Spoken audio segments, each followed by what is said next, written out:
तो यहाँ पर आप देखते होंगे वो मालिक अपने कुत्तों से बहुत प्रेम करता था, बहुत ज़्यादा प्रेम करता था। इसीलिए हमेशा ऑफिस ले जाना और ऑफिस से लौटते वक्त उसे अपने घर पे ले जाना, ये जो सिलसिला था लगातार चलता रहा। एक समय की बात हुआ कि मालिक अपने कुत्तों के साथ ऑफिस गया और ऑफिस में ही बीमार पड़ गया, और बीमार पड़ने के बाद वहीं पर उसकी डेथ हो गई। डेथ होने के बाद कहा जाता है ना, कि वो अपने मालिक का इंतज़ार वो कुत्ता 15 सालों तक किया। उसके याद में स्टैचू बनाया गया है वहाँ पर। कहने का मतलब है कि इंसान ने अगर सबसे पहले कुत्ता को ही अपना पालतू जानवर बनाया होगा तो कुछ न कुछ सोच समझ के ही बनाया होगा, है ना, जिसका प्रमाण और जिसका साक्ष्य और जिसका संदर्भ भी हम लोग देखें या सार्थकता की अगर बात करें तो आज भी एकदम सटीक है। बाद में धीरे धीरे उन्होंने अपनी सुविधा के अनुसार जानवरों को पालतू बनाना शुरू किया, है ना। तो यहाँ पर देखेंगे हम लोग, कहता है कि उसकी ताकत का यानी कि पशुओं को पालने से उन्हें कई तरह के लाभ मिलने लगे। पशुओं से उन्हें खाने की कई चीज़ें प्राप्त हुई। उससे ताकत का प्रयोग उन्होंने धीरे धीरे खेती के काम में भी करने लगे। इससे उन्हें एक जगह से दूसरी जगह जाने में, वस्तुओं को ले जाने में काफ़ी सहायता मिला। जैसे ढोने का काम, यातायात के लिए तो कोई साधन था नहीं, है ना। अगर बड़े बड़े अगर बोझा की अगर बात करें तो पशुओं के द्वारा भी ये काम करवाया जा सकता था, और पशुओं से उसे जीवंत मांस मिला जिसका इस्तेमाल वे अपनी इच्छा के अनुसार कर सकते थे। अब यहाँ पर हम लोग देखेंगे नवपाषाण युग, बदलाव का काल। क्या है बदलाव इसमें? ये सब नवपाषाण काल का साइट है, यानी कि नवपाषाण युग मानव जीवन के विकास का वह समय है जिसे मानव पहली बार शिकारी, पहले इसको देखिए फिर आगे हम लोग बढ़ेंगे। ये जितने भी हम लोग साइट यहाँ पर देख रहे हैं, ये सिंधु नदी है जिसकी सहायक नदियाँ ये सारा हो जाता है, झेलम, चेनाब, रावी, ब्यास, सतलज। उसके बाद यहाँ पे यमुना नदी है, गंगा नदी है, और यहाँ पे जितना भी हम लोग देख रहे हैं ये सारा का सारा, ये सब साइट जो है नवपाषाण काल का ये साइट हो जाता है ना। नवपाषाण काल का ये सब हम लोग साइट देखेंगे, जो आगे पढ़ना भी है हम लोगों को। ये सारा का सारा आप देख रहे हैं, है ना, ये नवपाषाण काल का ये साइट है। यानी कि संग्रहकर्ता से पशुपालक एवं खाद्य उत्पादक बन गया। इसी काल में आरंभिक गांव बसने लगे और एक सामाजिक संगठन का विकास हुआ। इस समय के लोग भी पत्थर के औजार का इस्तेमाल करते थे। यहाँ पर देखिए, कहने का मतलब है कि नवपाषाण काल तक आते आते मनुष्य के जीवन जीने में बदलाव आने लगा, क्योंकि आप देखते होंगे मेसोलिथिक एज में लोग क्या करने लगा, कृषि और पशुपालन करने लगे, और कृषि ने लोगों को अस्थायी जीवन दिया। धीरे धीरे उनके बीच में प्रेम बढ़ी और यह प्रेम एक गांव में कन्वर्ट होने लगा। लोगों के बीच समरसता आने लगी और गांव एक परिवार था वो गांव में कन्वर्ट हो गया। नवपाषाण युग में आते आते जो हम लोग शिकारी और खाद्य संग्रह की जो बात है, यहाँ पर आते आते बदलाव ये होता है कि लोग खाद्य उत्पादक हो जाते हैं। पत्थरों के द्वारा और हड्डियों के द्वारा जो औजार बनाए जाते थे, जो हथियार बनाए जाते थे, वो जो रॉ मटेरियल है वो छूटा नहीं है, लेकिन उसमें वो लोग तकनीकी लगाना शुरू कर दिए। जैसे चमकदार, पॉलिशदार, धारदार हथियारों का यहाँ ज़्यादा इस्तेमाल होने लगा।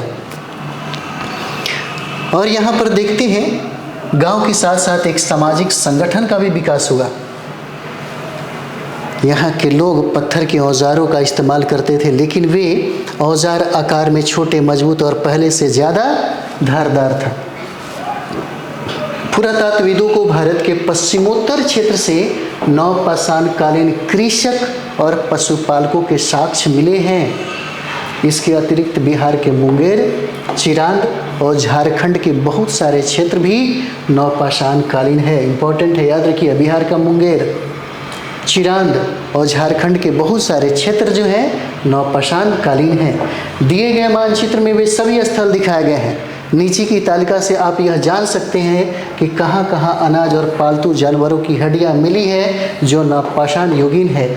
अभी आपके लिए ये जो इम्पॉर्टेंट फैक्ट है इसको एकदम रट ही जाइएगा, एकदम रट जाना पड़ेगा। यहाँ से बार बार प्रश्न पूछता है। जो भी हम लोगों ने कहानी पढ़ा वो एक समझ की बात थी। अब प्रश्न डायरेक्ट आपसे ये पूछा जा सकता है, गेहूँ जौ भेड़ बकरी, गेहूँ जौ भेड़ बकरी है ना, पशुपालन कृषि का साक्ष्य कहाँ मिलता है? तो ये मेहरगढ़ में प्राप्त होता है। मेहरगढ़ कहाँ है? पाकिस्तान के बलूचिस्तान के क्षेत्र में पड़ता है। उसके बाद चावल जानवर की हड्डियाँ कहाँ से मिलती है? चावल का प्रथम प्राचीनतम साक्ष्य जो है वह कोल्डिहुआ से प्राप्त होता है। कोल्डिहुआ उत्तर प्रदेश में है। चावल जानवर की हड्डियाँ कहाँ से प्राप्त होता है? इंपॉर्टेंट है। गेहूँ जौ भेड़ और बकरी का साक्ष्य जो है यह मेहरगढ़ से प्राप्त होता है। मेहरगढ़ से प्राप्त होता है कृषि का, पशुपालन का। चावल और जानवर की हड्डियाँ सबसे पहले चावल का प्रमाण कहाँ से मिलता? कोल्डिहुआ से। इम्पॉर्टेंट है। चावल और जानवर की खुर के निशान जो है यह भी मेहरगढ़ से ही प्राप्त होता है। इम्पॉर्टेंट है।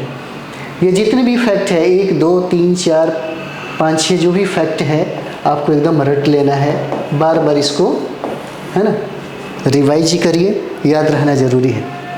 उसके बाद यहाँ पर देखेंगे गेहूँ दलहन कुत्ता भेड़ बकरी, भेड़ बकरी, गेहूँ चना जौ, काला चना ज्वार बाजरा सेर, ये सब चीज़ें याद करना पड़ेगा। गेहूँ दलहन कुत्ता भेड़ बकरी ये बुर्जाहोम से प्राप्त होता है और बुर्जाहोम से यहाँ पे गर्तावास भी प्राप्त होता है। गर्तावास बुर्जाहोम से जो कश्मीर में है, और गर्तावास से ही हमें ये प्राप्त होता है कि एक मालिक को अपने कुत्तों के साथ दफनाया गया, वहाँ पर साक्ष्य मिलता है, प्रमाण मिलता है बुर्जाहोम से ही। और बुर्जाहोम से ही पहली बार लोग गर्तावास में ही अपना निवास करते थे और यहीं से गेहूं का, दलहन का, कुत्ता भेड़ और बकरी का प्रमाण मिलता है। उसके बाद गेहूं चना जौ का प्रमाण हमें चिरांद से मिलता है और ये बहुत इम्पॉर्टेंट है, भेबियाई है। और चिरांद एक नौपाषाणिक स्थल भी है जहाँ से हमें हड्डियों के सबसे ज़्यादा उपकरण प्राप्त हुए हैं। हड्डियों का औजार, हड्डियों का उपकरण सबसे ज़्यादा प्राप्त हुआ है ना, चिरांद से। चिरांद कहाँ पे है? तो यह बिहार के सारण में है, बिहार के सारण में। और ये जो हड्डियों के जो उपकरण प्राप्त हुए हैं वो हड्डी है हिरण का, इम्पॉर्टेंट है। उसके बाद देखते हैं काला चना, काला चना ज्वार बाजरा भेड़ सुअर, यह प्राप्त होता है आंध्र प्रदेश के पय्यमपल्ली से। इम्पॉर्टेंट है, पय्यमपल्ली, पय्यमपल्ली से ये प्राप्त होता है। नेक्स्ट मेहरगढ़ के बारे में देखिए। तो मेहरगढ़ जो है यह वर्तमान में पाकिस्तान में स्थित है। मेहरगढ़ जो संभवतः वह स्थान है जहाँ से सबसे पहले गेहूँ जौ उगाने और पशु पालने के साक्ष्य मिले हैं। यानी कृषि और पशुपालन का जो पहला अगर साक्ष्य पूछ दे तो कहाँ हो जाएगा? मेहरगढ़। और मेहरगढ़ कहाँ है? वर्तमान के पाकिस्तान का है ना, बलूचिस्तान का क्षेत्र हो जाता है मेहरगढ़। ये मेहरगढ़ हो जाएगा। एक मिनट,